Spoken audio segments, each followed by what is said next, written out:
Cerca Teleeuropa sul tuo Play Store o Apple Store e scarica la nostra app.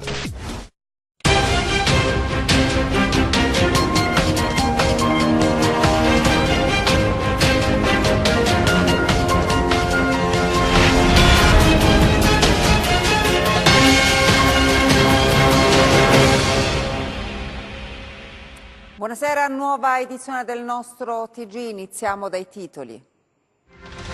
Si è insediato stamattina il nuovo commissario alla sanità, il generale Cotticelli. La prima visita l'ha fatta al procuratore Gratteri. I giornalisti ha detto: ridare dignità ai calabresi è la mia missione. I centri per l'impiego in Calabria subissati da richieste di chiarimenti per il reddito di cittadinanza. Molti possessori di partita IVA chiudono per aderire alla misura. Ammonta a 226.000 euro la confisca di beni a 2 imprenditori cosentini. Commerciavano in prodotti elettromedicali acquistati in Albania e venduti nel Cosentino ad un prezzo raddoppiato. Il cuore grande dei calabresi ha consentito al pastore disabile di Capistrano, a cui hanno rubato l'intero gregge, di ricomprarlo. Nessuna traccia dell'80enne scomparso la sera di Natale da Sant'Ippolito, frazione di Cosenza. L'appello dei familiari: aiutateci a ritrovarlo. Arrivano i primi ingaggi nel calciomercato sessione invernale. In Serie B il Crotone si aggiudica il giovane terzino Tripaldelli, mentre il Cosenza blinda Bruccini nonostante le numerose richieste. In Serie C arriva l'attaccante Borrello.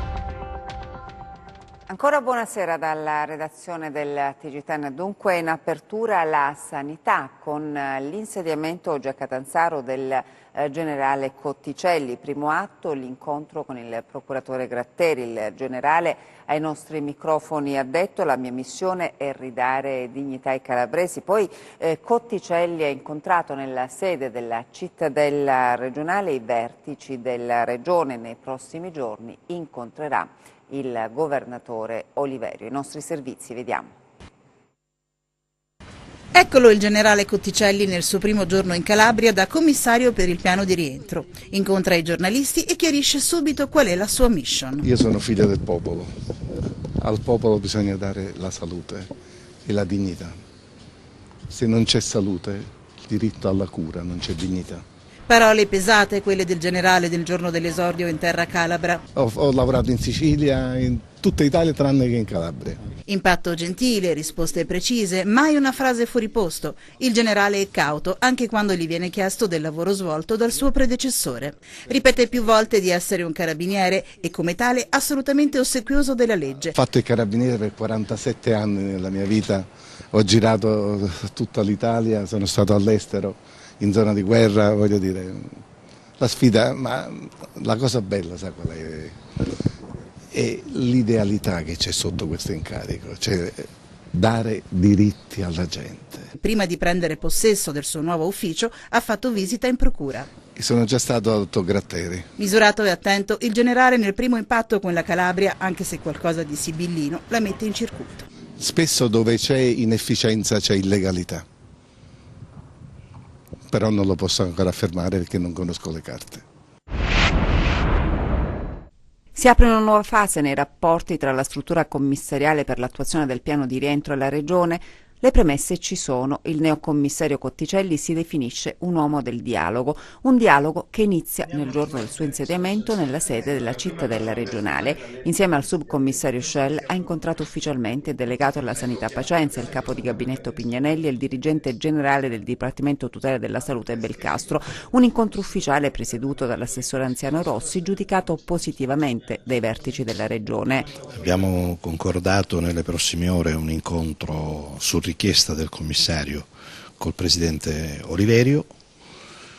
Abbiamo fatto una prima panoramica rispetto alle prime cose da fare per quanto riguarda lo stato dell'arte e poi nelle prossime settimane si farà il lavoro ordinario per come è previsto.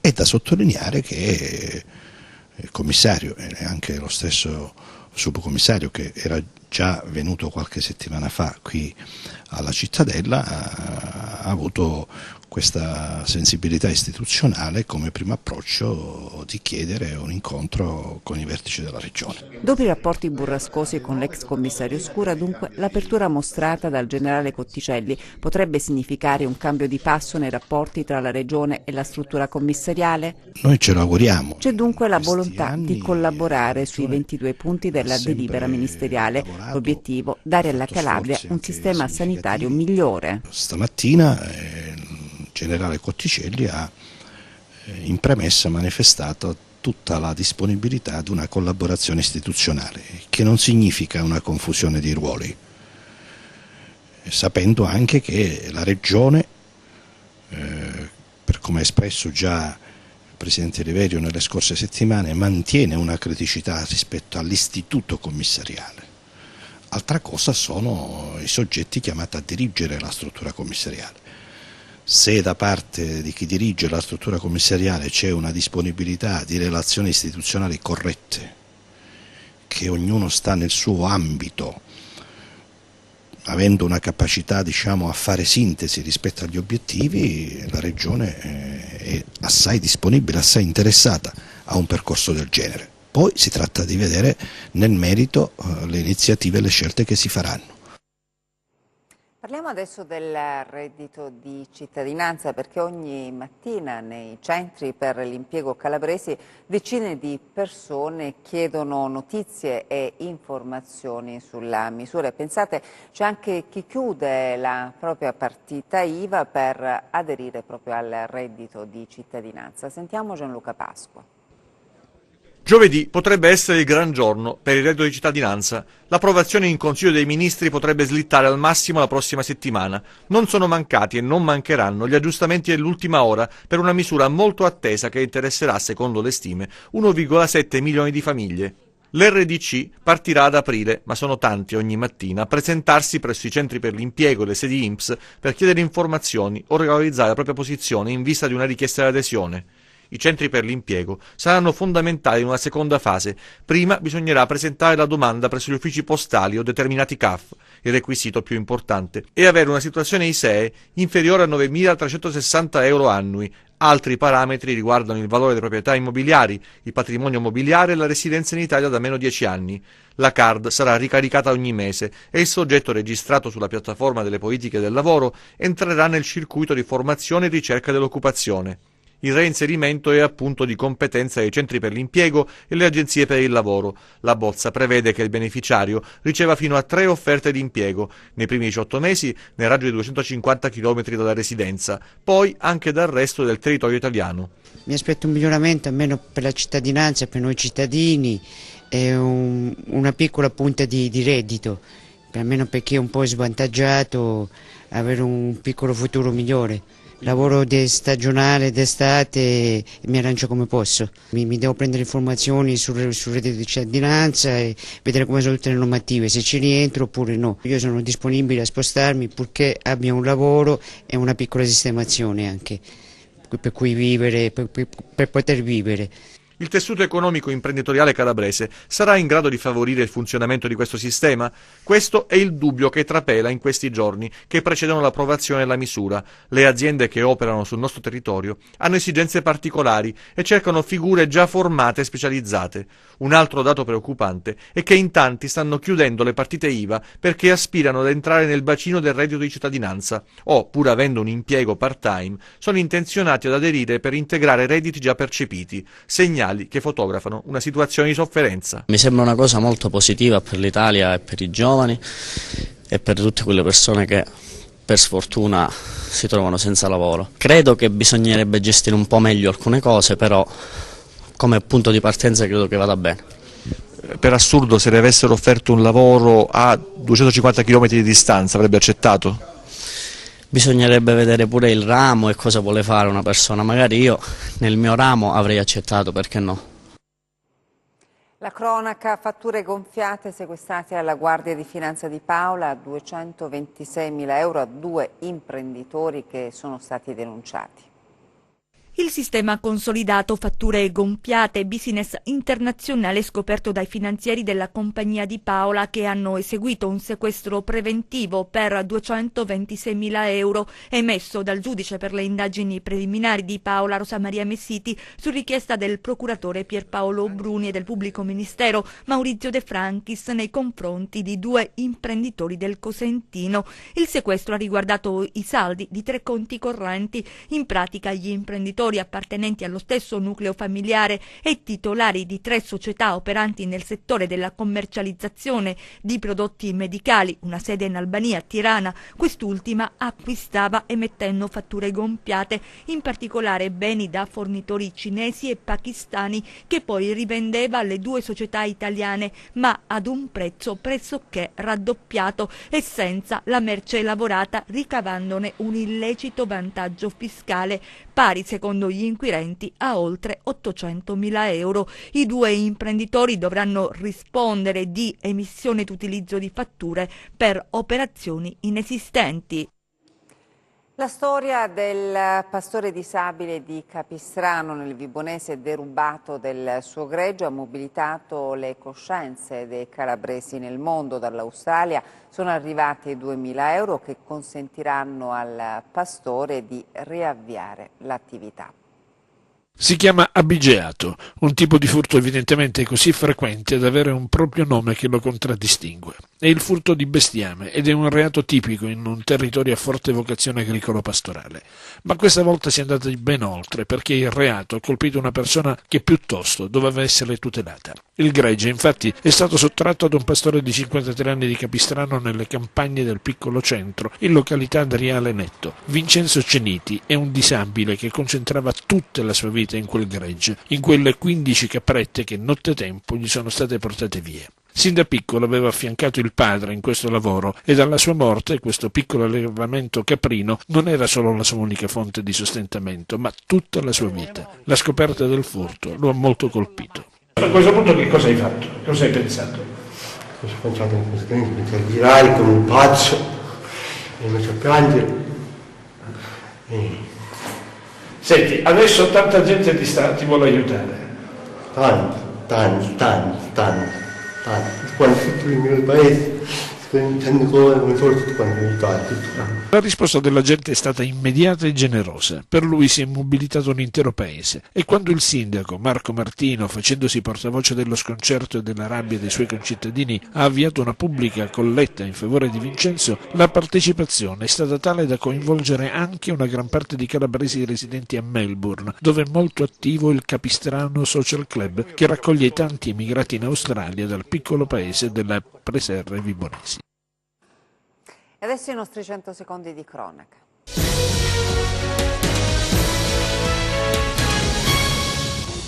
La prima sezione penale della Corte d'Appello di Bologna ha confermato una condanna a 5 anni e 4 mesi in abbreviato a carico di Francesco Corrao, 31enne, accusato di un'estorsione con metodo mafioso ai danni dei 2 figli del collaboratore di giustizia Rocco Nicola Femia. Corrao venne arrestato un anno fa dalla Guardia di Finanza insieme a 2 complici giudicati separatamente e come lui ritenuti affiliati all'Andrina dei Bellocco di Rosarno.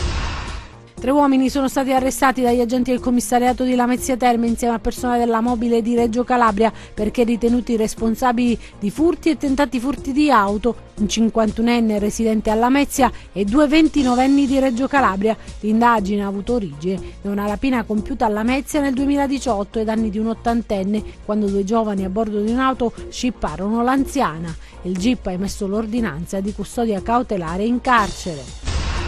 Un 20enne di nazionalità marocchina è stato arrestato dalla polizia dopo che su un autobus ha minacciato con una pistola risultata poi a salve un cittadino indiano. È accaduto a Reggio Calabria dopo che tutti i passeggeri impauriti sono scesi sul mezzo dell'Atam. Sono saliti gli agenti contro i quali il giovane ha puntato la pistola tentando poi di uscire dalla porta posteriore. I poliziotti sono comunque riusciti a bloccarlo, a disarmarlo e poi ad arrestarlo. Un ordigno bellico inesploso risalente al secondo conflitto mondiale è stato trovato casualmente a Crotone, in località Acqua della Quercia. La scoperta è stata fatta durante l'effettuazione di lavori di aratura di un fondo agricolo privato. L'area è stata messa in sicurezza dai carabinieri di Crotone in attesa dell'intervento degli artificieri che dovranno far brillare l'ordigno. Atto vandalico a Taurianova, distrutta da ignoti la Casa dell'Acqua. Un atto vandalico che tanto fa pensare che è avvenuto a San Martino, frazione di Taurianova. Ad essere presa di mira è la Casa dell'Acqua, inaugurata lo scorso 20 dicembre. Ignoti infatti si sono introdotti al suo interno, danneggiando il dispositivo per l'erogazione dell'acqua. Il servizio, chiamato Casa Blu, fortemente voluto dal sindaco Fabio Scionti, prevedeva l'installazione di case dell'acqua su tutto il territorio comunale, quindi una nella centralissima piazza Macri e altre due nelle frazioni di Amato e San Martino, che permettono al cittadino, previa attivazione di una card, di usufruire dell'acqua 24 ore su 24 per un totale di 50 litri a settimana. Durissimo lo sfogo del sindaco, ancora una volta il disprezzo per la cosa pubblica si è palesato con un atto inqualificabile e il rispetto per ciò che è di tutti è stato messo sotto i piedi. I danni sono ingenti, si parla di oltre 25.000 euro. Quella Casa dell'Acqua, sottolinea il primo cittadino, è per ora inutilizzabile. L'amministrazione comunale di Taurianova informa inoltre di aver prontamente sporto denuncia per quanto accaduto e precisa che nonostante la fiducia che abbiamo verso le forze dell'ordine, siamo amareggiati perché mesi di lavoro sono stati vanificati dal disprezzo di qualcuno in pochi minuti. Dal 24 dicembre non si hanno notizie di un ottantenne di Sant'Ippolito, frazione di Cosenza. L'uomo è uscito di casa e non è più tornato. L'anziano è stato avvistato a Catanzaro e a Crotone. L'appello della famiglia. Sentiamo.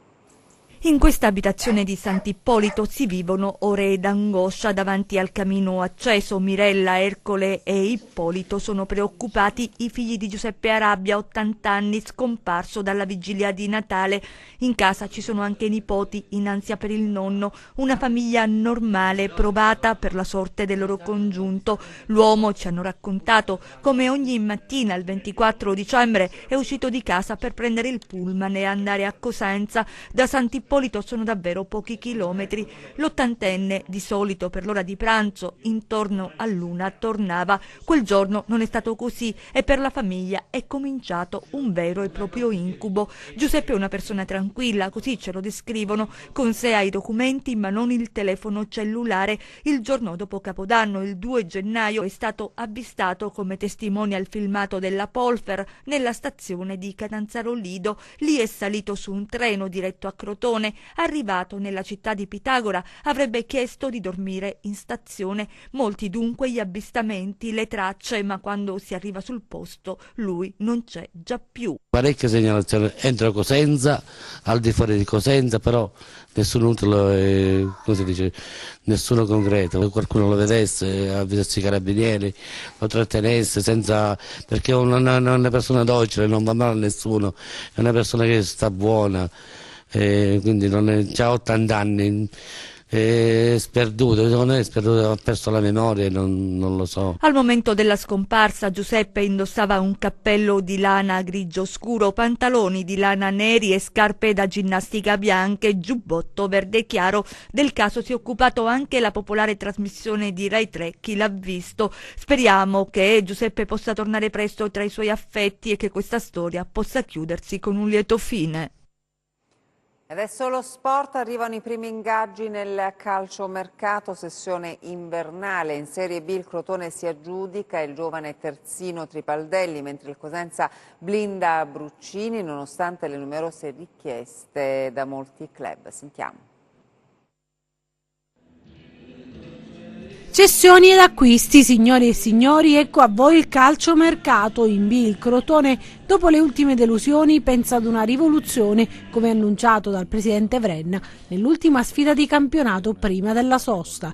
Il primo arrivo rossoblù si chiama Alessandro Tripaldelli, terzino sinistro di proprietà del Sassuolo, chiamato a rinforzare il gruppo di mister Stroppa. Arriva dal campionato olandese, dove però non ha trovato grandi spazi, ma la voglia di giocarsi le sue chance lo ha portato in Italia e in particolare a Crotone, dove spera di diventare un punto fermo per l'11 pitagorico.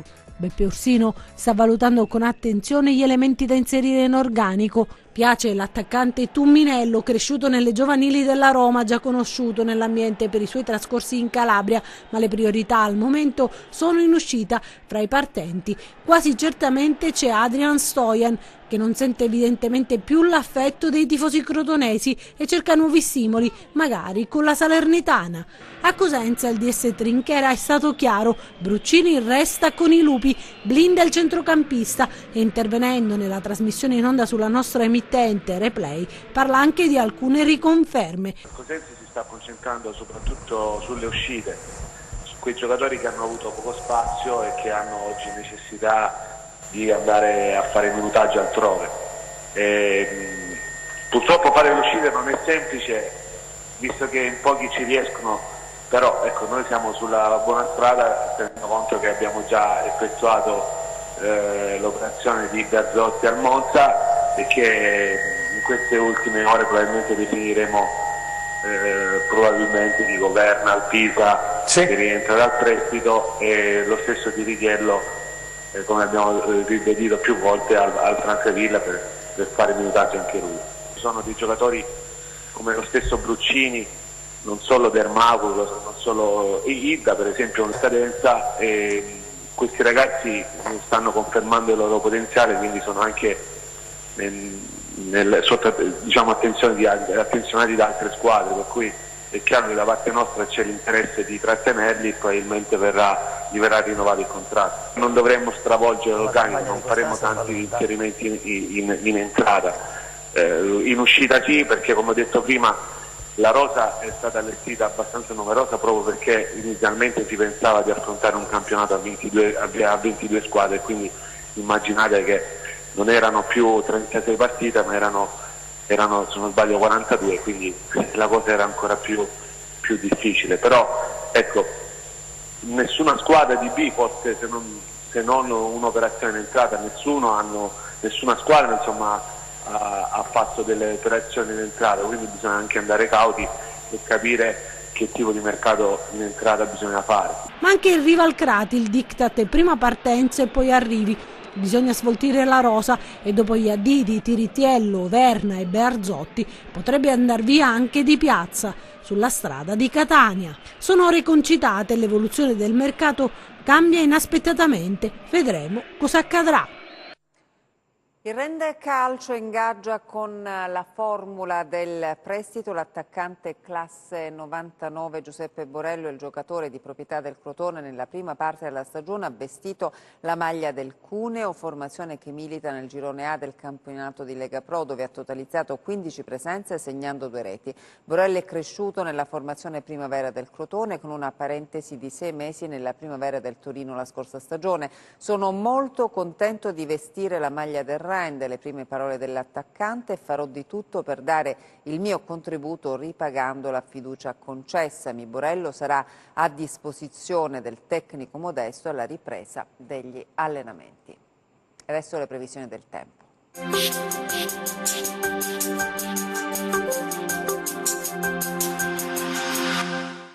Ben ritrovati da Meteo in Calabria. Dalla serata di oggi è atteso un deciso peggioramento del tempo, in particolare sulle zone tirreniche della regione. Diamo uno sguardo al tempo previsto sulla Calabria per le prossime ore.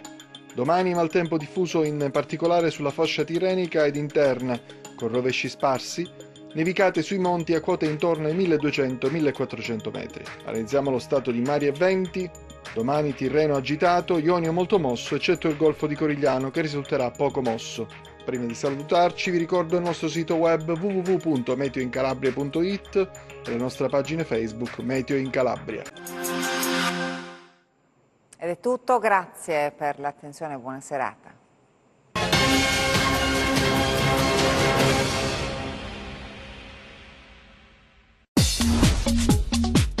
Cerca Teleeuropa sul tuo Play Store o Apple Store. e scarica la nostra app.